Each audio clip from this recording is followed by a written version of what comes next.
गांधी जी चयो आहे त मां पंहिंजे घर जा दरीं दरवाज़ा बंदि नथो रखणु चाहियां ऐं दुनिया भर जी संस्कृति जो मां स्वागत थो कयां। पर अगरि ॿियनि संस्कृतियुनि जी हवा मूंखे पंहिंजी संस्कृतीअ खां परे करे छॾे, इहो मां थियणु न ॾींदुसि। साथियो, असां सभिनी खे इहा ॼाण आहे त अॼु सिंधी भारत जे अलॻि अलॻि प्रांतनि में ऐं विश्व जे अलॻि अलॻि देशनि में बिखरियल ऐं पखरियल आहियूं। असां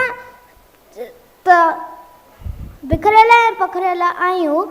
असां सिंधी ख़ासि करे असांजी अॼु जी पीढ़ीअ जे ॿारनि जे मन में पंहिंजी भाषा ऐं संस्कृतीअ जे लाइ प्यार ऐं इज़त पैदा थिए, अहिड़ियूं कोशिशूं थी रहियूं आहिनि, पर शायदि उहे नाकाफ़ी आहिनि।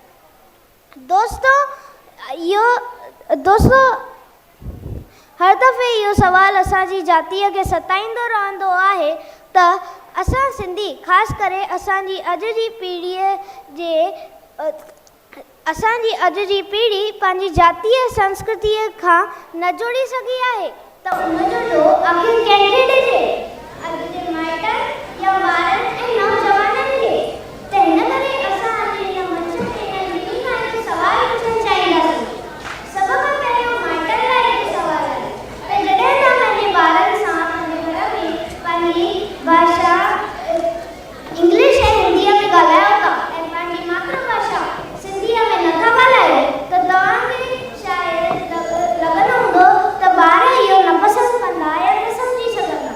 त असां माइटनि खां पुछणु चाहींदासीं त छा तव्हां पंहिंजी हर दफ़े ॿारनि जी पसंदि नापसंदि जो ख़्यालु रखणु ज़रूरी आहे? छा तव्हां पंहिंजी ॿोली ऐं संस्कृतीअ लाइ पंहिंजे ॿारनि सां पंहिंजी मातृभाषा में नथा ॻाल्हाए सघो? ॿुधायो, नथा ॻाल्हाए सघो? ॻाल्हाए था सघूं, बिल्कुलु। सभु साइलेंस रखंदा, जाम स्टेज ते आवाज़ थी अचे। कंटिन्यू। त हाणे असां अॼु जे ॿारनि ऐं नौजवाननि लाइ हिकु सुवालु पुछणु चाहींदासीं त जॾहिं तव्हांजा माइट तव्हां सां इंग्लिश ऐं हिंदीअ में ॻाल्हाइनि था ऐं पंहिंजी मातृभाषा सिंधीअ में नथा ॻाल्हाइनि, त तव्हांखे उन्हनि जो विरोध करण खां केरु थो रोके? पर तव्हां इहो नथा करियो, छो त तव्हां बि पंहिंजे माइटनि वांगुरु पंहिंजी भाषा ऐं संस्कृतीअ खां प्यारु नथा करियो। साथियो, असांजी सुञाणप असांजी जातीअ सां वास्तो रखे थी। असांजी जाती असांजी ताक़त आहे। Alone we can do so little, together we can do so much। त अचो त पंहिंजी जातीअ जो, पंहिंजी ॿोलीअ जो ऐं पंहिंजी संस्कृतीअ जो मिली करे सम्मान कयूं। जय झूलेलाल। जय झूलेलाल। लड्डू